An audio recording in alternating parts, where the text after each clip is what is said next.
le Saint-Siège a souhaité une nouvelle phase claire pour l'avenir des foyers et se donner les moyens de cette phase en nous nommant tous les deux, sœur Christine et moi-même, pour agir de manière plus déterminée, avec un esprit collaboratif, puisque l'originalité de cette nomination, c'est de nommer un laïc, époux, père de famille, une religieuse, un homme, une femme, à égale responsabilité. Et c'est quand même assez unique et assez original.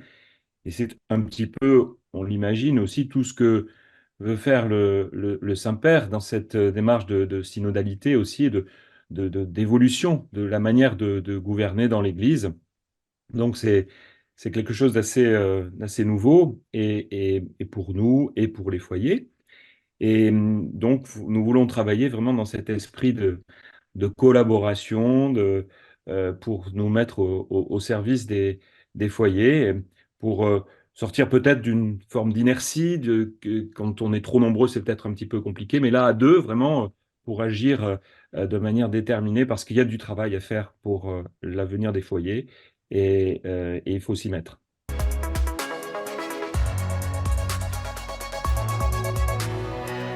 Je dirais deux points, c'est-à-dire que ne jamais oublier que les foyers sont présents à travers le monde entier et nous avons quasi visité tous les foyers par des visiteurs externes et nous allons continuer à travailler chaque rapport.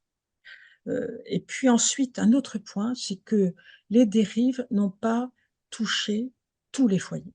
Pour parler des dérives précisément, je parlerai d'abord du positionnement du père du foyer.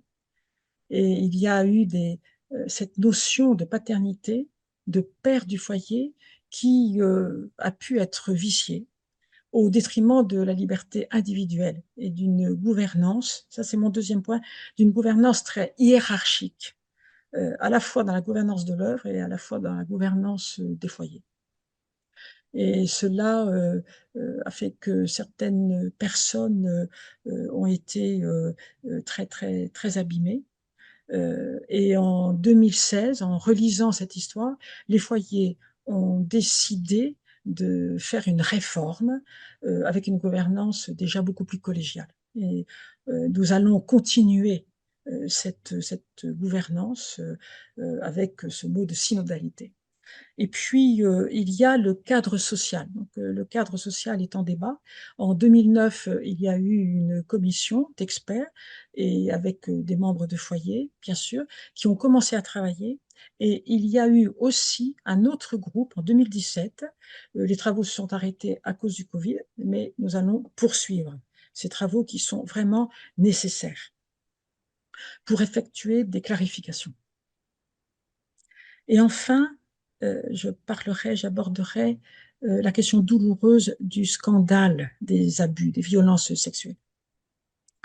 Et j'ai été particulièrement chargée de ce volet, donc j'ai rencontré de nombreuses victimes. Et quand je vous parle, il y a des visages des victimes qui m'habitent continuellement. Et je suis toujours bouleversée par ces visages, par ce qui a été dit. Et en juin 2022, les foyers de charité ont adhéré à la commission reconnaissance et réparation, ce qui a été une étape importante parce que ça a permis aux victimes de pouvoir parler à l'extérieur des foyers. Il y a eu vraiment de très beaux chemins d'apaisement, de justice restaurative. Et puis, il faut le dire, il y a quelques dossiers, voilà, quelques situations beaucoup plus complexes. Mais nous allons poursuivre avec courage notre chemin pour que les victimes puissent vraiment pouvoir goûter cette liberté et cet apaisement.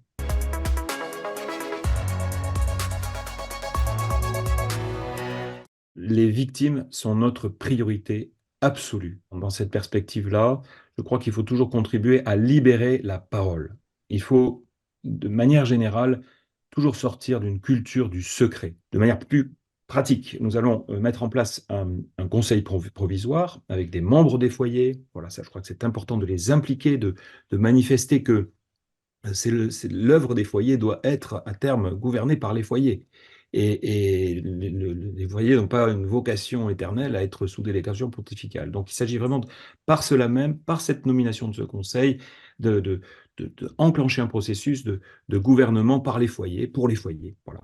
Alors justement, pour libérer la parole, nous allons convoquer le plus rapidement possible une assemblée extraordinaire qui nous permettra vraiment que les membres des foyers se rencontrent et puis aussi de commencer cette rédaction de nouveaux statuts que le Saint-Siège nous demande d'enclencher. Alors après, un autre chantier qui me semble important, c'est la relecture de ce charisme à la lumière du Concile Vatican II. Voilà. Et donc, il faut une relecture évidemment historique, spirituelle, théologique, mais tout ça que ça puisse vraiment se rassembler pour construire, pour bâtir. Ensuite, on l'a dit, il faut reprendre à frais nouveau toutes les visites pastorales qui ont eu lieu, voilà, s'en servir pour bâtir, pour reconstruire et aussi pour dépister et pour repérer toutes les dérives qui pourraient encore être euh, cachées ou qu'on n'aurait pas encore vues. Et cela, nous sommes profondément déterminés pour avancer sur ce domaine-là.